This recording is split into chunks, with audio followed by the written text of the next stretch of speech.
Good morning all of you, all trainees, मेरे प्यारे छात्रों और एवं छात्राओं। आज हम आपको डीएलएड फर्स्ट सेमेस्टर का फर्स्ट पेपर बाल विकास एवं सीखने की प्रक्रिया से संबंधित आज पढ़ाएंगे। तो आज का विषय है बाल विकास का अर्थ। देखिए, ये आप स्क्रीन पर देख रहे हैं, बुक है बीटीसी प्रथम सेमेस्टर की बाल विकास एवं सीखने की प्रक्रिया। ये इसका सिलेबस है, आप देख सकते हैं पूरा। कक्षा शिक्षण, विषय वस्तु बाल विकास एवं सीखने की प्रक्रिया। तो बाल विकास है इसमें, और अधिगम सीखने का अर्थ, यानी कि 2 यूनिटों में बटा हुआ है। तो आप देख सकते हैं स्क्रीन पर। तो इसके सिलेबस में बाल विकास का अर्थ, आवश्यकता तथा क्षेत्र, बाल विकास की अवस्थाएं, शैशवावस्था, बाल्यावस्था, किशोरावस्था एवं उनके अंतर्गत होने वाले विकास, शारीरिक विकास। आप देख रहे हैं स्क्रीन पर, अच्छे से देख लीजिए। तो शारीरिक विकास,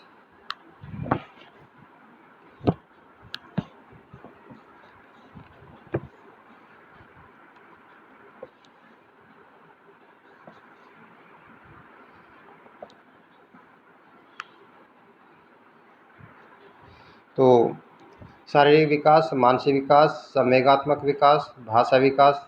भाषा विकास में क्या होता है? अभिव्यक्ति क्षमता का विकास, यानी कि भाषा में बच्चे की अभिव्यक्ति क्षमता का विकास करते हैं। सृजनात्मक क्षमता का विकास, यानी बच्चा क्रिएटिव कैसे बनाया जाए। व्यक्ति का विकास, यानी व्यक्तित्व का विकास, पर्सनैलिटी ऑफ डेवलपमेंट। अर्थ यानी कि मीनिंग एंड टाइप्स। व्यक्तित्व परीक्षण के तरीके एवं समायोजन के उपाय।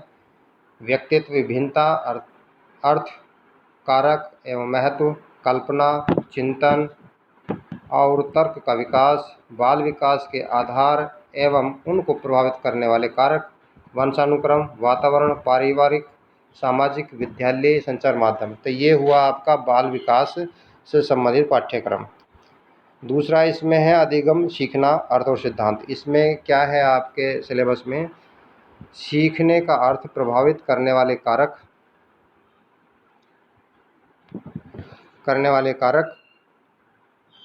अधिगम की प्रभावशाली विधियाँ, अधिगम के नियम, थॉर्नडाइक के सीखने के मुख्य नियम एवं सीखने में उनका महत्व, अधिगम के प्रमुख सिद्धांत तथा कक्षा शिक्षण में इनकी व्यावहारिक उपयोगिता, थॉर्नडाइक का प्रयास एवं त्रुटि का सिद्धांत, पैवलोव का संबंध प्रतिक्रिया का सिद्धांत और स्किनर का क्रियाप्रसूत अधिगम सिद्धांत। तो बच्चों, ये था आपके सिलेबस बीटीसी, जो आपका पहला पेपर है, जो सैद्धांतिक विषय है एक आपका, जो जिसको हम फंडामेंटली सब्जेक्ट के नाम से जानते हैं। तो ये 2 होते हैं हर सेमेस्टर में, 2-2 के नाम से। तो इस तरह से 8 जो फंडामेंटली आपके चारों सेमेस्टर में पढ़ाए जाते हैं। तो उसका एक सब्जेक्ट है हमारा बाल विकास एवं सीखने की प्रक्रिया। देखिए, इसका जो अर्थ है और इसके हमारे जीवन में, जैसे कि आप सिलेबस में देख रहे हैं कि इसका अर्थ, आवश्यकता और क्षेत्र क्यों पड़ी बीटीसी में इसको लाने की। तो आप इसको हम सिस्टम से समझेंगे आगे। तो और भी हैं, वो हमारा जो सीखने के अधिगम है, ये सीखने अधिगम का अर्थ और सिद्धांत, इसका कुछ पाठ्यक्रम कोहलर का सूझ या अंतर्दृष्टि का सिद्धांत, पियाजे का सिद्धांत, वाइगोत्स्की का सिद्धांत और सीखने का वक्र, अर्थ एवं प्रकार, सीखने में उनका महत्व, पठार, अर्थ, कारण। पठार का मतलब सीखने का पठार, क्या बच्चा कभी सीखता है, कभी सीखने का मन करता है, कभी नहीं करता है, पढ़ेंगे हम सिलेबस में। अभिप्रेरणा, मोटिवेशन, जो एक सीखने में महत्वपूर्ण तत्व है, जो भूमिका निभाता है। तो अर्थ, प्रकार एवं महत्व, ये आप समझेंगे इसमें। ध्यान, रुचि, स्मृति, विस्मरण, सांख्यिकी, माध्यम, माध्यिका, ये था हमारा। देखिए, अब हमारा आता है बाल विकास का अर्थ, आवश्यकता और क्षेत्र। प्रमुख बिंदु इसमें क्या है? इसका अर्थ पढ़ेंगे हम, उसकी आवश्यकता और उसका क्षेत्र पढ़ेंगे। तो आप समझ सकते हैं इससे कि विकास एक सार्वभौमिक प्रक्रिया है जो संसार के प्रत्येक जीव में पाई जाती है। विकास की यह प्रक्रिया गर्भधारण से लेकर मृत्यु पर्यंत किसी न किसी रूप में चलती रहती है। इसकी गति कभी तीव्र और कभी मंद होती है। मानव विकास का अध्ययन मनोविज्ञान की जिस शाखा के अंतर्गत किया जाता है उसे बाल मनोविज्ञान कहते हैं। तो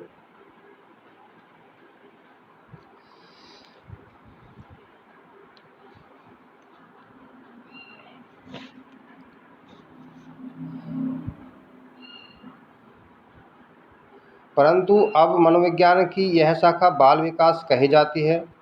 मनोविज्ञान की इस नवीन शाखा का विकास पिछले 50 वर्षों में सर्वाधिक रूप में हुआ। वर्तमान समय में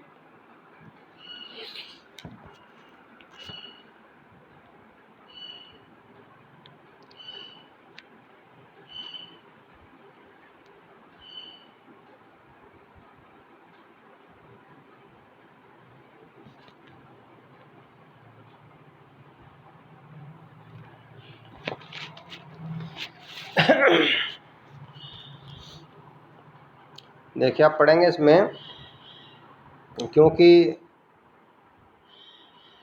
वर्तमान समय में बाल विकास के अध्ययनों में मनोवैज्ञानिकों की रुचि दिन प्रतिदिन बढ़ती जा रही है, क्योंकि इस दिशा में हुए अध्ययनों ने बालकों के जीवन को सुखी, समृद्धिशाली और प्रशंसनीय बनाने में महत्वपूर्ण योगदान दिया है। ये थी आपका बाल विकास का अर्थ, आप समझ सकते हैं। तो जो इसकी छोटी सी भूमिका है बाल विकास से जुड़ी हुई, उसके बारे में। बाल विकास का अर्थ: बाल विकास मनोविज्ञान की एक शाखा के रूप में विकसित हुआ और इसके अंतर्गत बालकों के व्यवहार, स्थितियां, समस्याओं तथा उन सभी कारणों का अध्ययन किया जाता है जिनका प्रभाव बालक के व्यवहार पर पड़ता है। वर्तमान युग में अनेक सामाजिक, सांस्कृतिक, राजनीतिक एवं आर्थिक कारक मानव तथा उनके परिवेश को प्रभावित कर रहे हैं। परिणाम स्वरूप बालक जो भावी समय की आधारशिला होता है वह भी प्रभावित होता है। बाल मनोविज्ञान की परिभाषाएं क्रो एंड क्रो लिखते हैं, बाल मनोविज्ञान वह वैज्ञानिक अध्ययन है जो व्यक्ति के विकास का अध्ययन गर्भकाल के प्रारंभ से किशोरावस्था की प्रारंभिक अवस्था तक करता है। देखिए, यूँ तो मनोविज्ञान की एक शाखा है बाल विकास, और इसमें हम सिर्फ गर्भकाल से लेके किशोर अवस्था यानी कि 18 वर्ष तक का ही अध्ययन करेंगे। बाकी तो विकास जो है मरते दम तक चलता है, यानी जब तक मृत्यु नहीं हो जाती आदमी का, मानव का विकास जारी रहता है बिना रुके। तो इसमें आपके सिलेबस में मात्र 18 वर्ष तक की आयु के बच्चों का हम अध्ययन करेंगे। तो जेम्स एंड ड्रेवर ने लिखा है, बाल मनोविज्ञान की वह शाखा है जिसमें जन्म से परिपक्वता अवस्था तक विकसित हो रहे मानव का अध्ययन किया जाता है।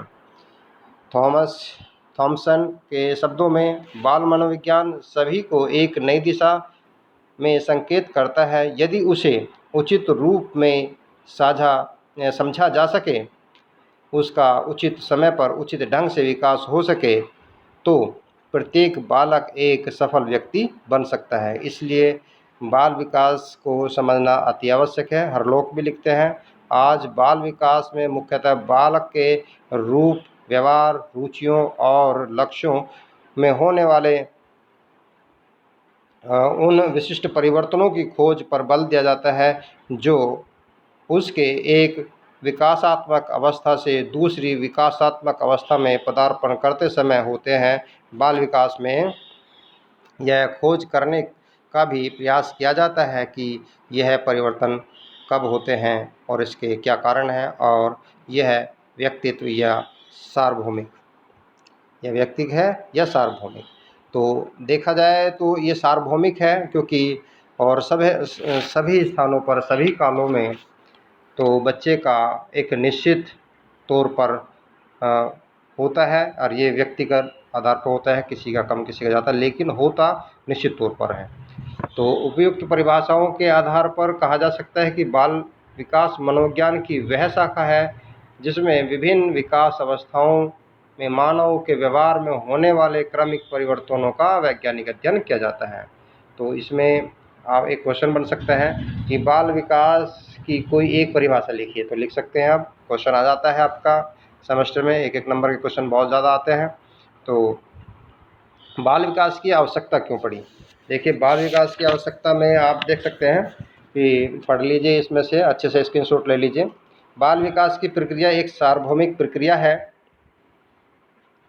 इस दृष्टि में प्रत्येक प्राणी प्रकृति द्वारा प्रदत्त अनुकूल परिस्थितियों से उत्पन्न होता है। उत्पन्न होने तथा गर्भधारण की दशाएं सभी प्राणियों की पृथक पृथक हैं। बाद में मनुष्य अपने परिवार में विकास एवं वृद्धि को प्राप्त करता है। प्रत्येक बालक के विकास की प्रक्रिया एवं वृद्धि में पर्याप्त अंतर पाया जाता है। किसी बालक की लंबाई कम होती है तथा किसी बालक की लंबाई अधिक होती है। किसी बालक का मानसिक विकास तीव्र गति से होता है तथा किसी बालक का विकास मंद गति से होता है। इस प्रकार की अनेक विभिन्नताएं बाल विकास से संबंध होती हैं। मनोवैज्ञानिकों ने इस प्रकार की विभिन्नताओं के कारण एवं उसके समाधान पर विचार विमर्श किया गया है तथा तथ्य दृष्टिगोचर हुआ कि बाल विकास की प्रक्रिया को वे अनेक कारण एवं तथ्य प्रभावित करते हैं जो कि उसके परिवेश से संबंधित होते हैं। इस प्रकार बालक या बाल मनोविज्ञान क्षेत्र में बाल विकास की आवश्यकता का जन्म हुआ। इस संप्रत्यय यानी कॉन्सेप्ट में मनोवैज्ञानिकों द्वारा बाल विकास को अध्ययन का प्रमुख बिंदु मानते हुए उन समाधानों को खोजने का प्रयत्न किया जो कि संतुलित बाल विकास में अपना योगदान देते हैं। बाल विकास की प्रक्रिया को भी इस अवधारणा में समाहित किया गया। शैक्षिक उद्देश्यों की प्राप्ति हेतु भी बाल विकास के संप्रत्यय का ज्ञान आवश्यक माना गया। इसलिए वर्तमान समय में यह अवधारणा आवश्यक, महत्वपूर्ण एवं उपयोगी सिद्ध हुई है। अगला टॉपिक है हमारा इसमें बाल विकास का क्षेत्र। बाल विकास का क्षेत्र में आप देख रहे हैं कि बाल विकास का जो स्कोप है, हम इसमें किस किस विषय का अध्ययन कर सकते हैं।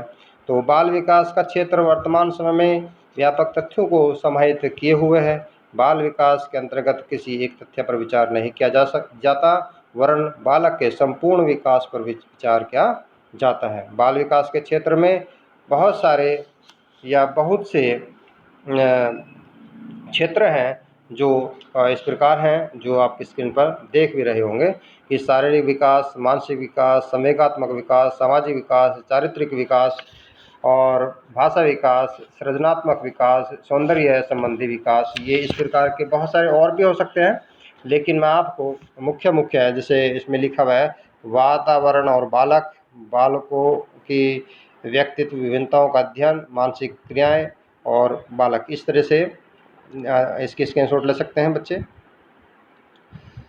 ठीक है, तो शारीरिक विकास क्यों आवश्यक है, शारीरिक विकास के संबंध में हम जानेंगे कि बच्चों का शारीरिक विकास शिक्षण के क्षेत्र में क्यों आवश्यक है। बाल विकास का संबंध बालक के शारीरिक विकास से होता है। इसके अंतर्गत बालक के भ्रूण अवस्था से लेकर बाल्यावस्था वक्र के विकास का अध्ययन किया जाता है। यदि बालक का शारीरिक विकास उचित क्रम में नहीं हो रहा है तो उसके कारणों को ढूंढा जाता है तथा उनका निराकरण किया जाता है। मानसिक विकास, मेंटल डेवलपमेंट, इसके अंतर्गत बालकों की क्रियाओं एवं संवेगों के आधार पर बालकों के मानसिक विकास का अध्ययन किया जाता है। प्रायः बालक में अनेक प्रकार के परिवर्तन होने लगते हैं जो कि उसके मानसिक विकास को प्रकट करते हैं, जैसे वस्तु को पकड़ना, विभिन्न प्रकार की ध्वनियाँ करना तथा नवीन शब्द बोलना। इस तरह के मानसिक विकास का पता चलता है कि बच्चे का मानसिक विकास हो रहा है या नहीं हो रहा है, तो उसका वहीं पे निराकरण करने का प्रयास किया जाता है। संवेगात्मक यानी कि इमोशनल डेवलपमेंट, बाल विकास के अंतर्गत बालकों के विभिन्न संवेगों का अध्ययन किया जाता है। यदि बालक अपनी आयु के अनुसार संवेगों को प्रकट नहीं कर रहा है तो उसके संवेगात्मक विकास उचित रूप में नहीं हो रहा है। यदि वह आयु वर्ग के अनुसार संवेगों को प्रकट कर रहा है तो उसका संवेगात्मक विकास संतुलित है। अतः इसमें बालकों के विभिन्न संवेग, उत्तेजना, पीड़ा, आनंद, क्रोध, परेशानी, भय, प्रेम एवं प्रसन्नता आदि का भी अध्ययन किया जाता है। यानी कि जितने भी हमारे इमोशंस होते हैं बच्चे का, उसका बैलेंस करना हमें आना चाहिए। अगर नहीं हो पाते हैं तो आप अच्छे टीचर नहीं हैं।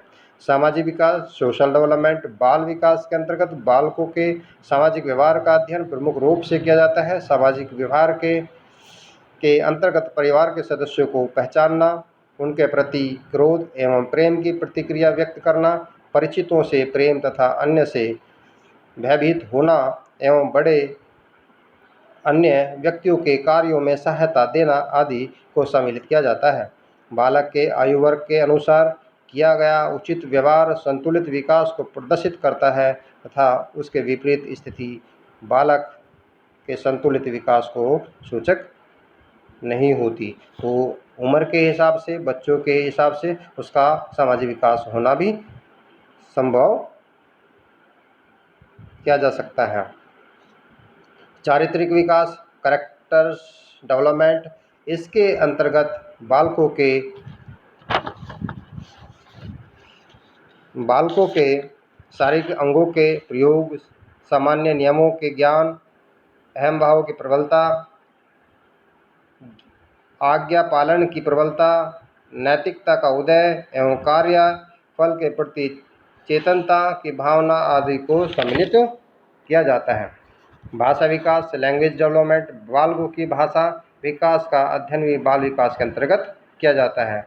बालक अपनी आयु के अनुसार भिन्न भिन्न ध्वनियों एवं शब्दों का उच्चारण करता है। इन शब्दों एवं ध्वनियों का उच्चारण उचित आयु वर्ग के अनुसार बालक के संतुलित भाषाई विकास की ओर संकेत करता है। 1 वर्ष से या 1 वर्ष से 9 माह तक 1 वर्ष 9 माह के बालकों को शब्दोच्चारण प्रगति लगभग 118 शब्द के लगभग होनी चाहिए। इससे हमें भाषा विकास का पता चलता है। सृजनात्मकता का विकास, डेवलपमेंट ऑफ क्रिएटिविटी, बालकों की सृजनात्मकता का विकास बालक भी विकास की परिधि में आता है। बाल विकास के अंतर्गत सृजनात्मक विकास के स्वरूप को निश्चित किया जाता है। बालक द्वारा विभिन्न प्रकार के खेल खेलना, कहानी सुनाना तथा खिलौनों का निर्माण करना आदि क्रियाएं उनकी सृजनात्मकता योग्यता को प्रदर्शित करती हैं। सौंदर्य संबंधी विकास, एस्थेटिक्स रिलेटेड डेवलपमेंट, प्रायः बालकों को अनेक प्रकार की कविताओं के सौंदर्य की अनुभूति होती है। वह कविताओं के भाव को ग्रहण करने की चेष्टा करता है, जैसे वीर तुम बढ़े चलो, धीर तुम बढ़े चलो। कविता छात्रों में वीरता की भावना का संचार करती है और बालक इस प्रकार की भावनाओं को कविता, विचार एवं कहानियों के माध्यम से ग्रहण करता है। इस प्रकार सौंदर्य संबंधी विकास का अध्ययन भी बाल विकास के अंतर्गत किया जाता है।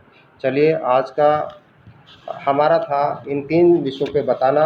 हमारा उद्देश्य था कि बाल विकास का अर्थ क्या है, इसकी आवश्यकता क्यों, इसका क्षेत्र क्या, और बाल विकास। अगला हमारा टॉपिक होगा बाल विकास की अवस्थाएं। अवस्थाएं कौन कौन सी? शैशवावस्था, बाल्यावस्था, किशोरावस्था। तो एक एक टॉपिक लेंगे हम, आपको एक एक लेक्चर के माध्यम से ये सारा आपका क्लियर करा देंगे। तो धन्यवाद छात्रों। तो आज का टॉपिक यहीं समाप्त होता है। तो इसको लाइक कीजिए, शेयर कीजिए, और यदि आपको कहीं कोई गलती नज़र आती है तो आप मुझे फीडबैक के माध्यम से बता सकते हैं। धन्यवाद।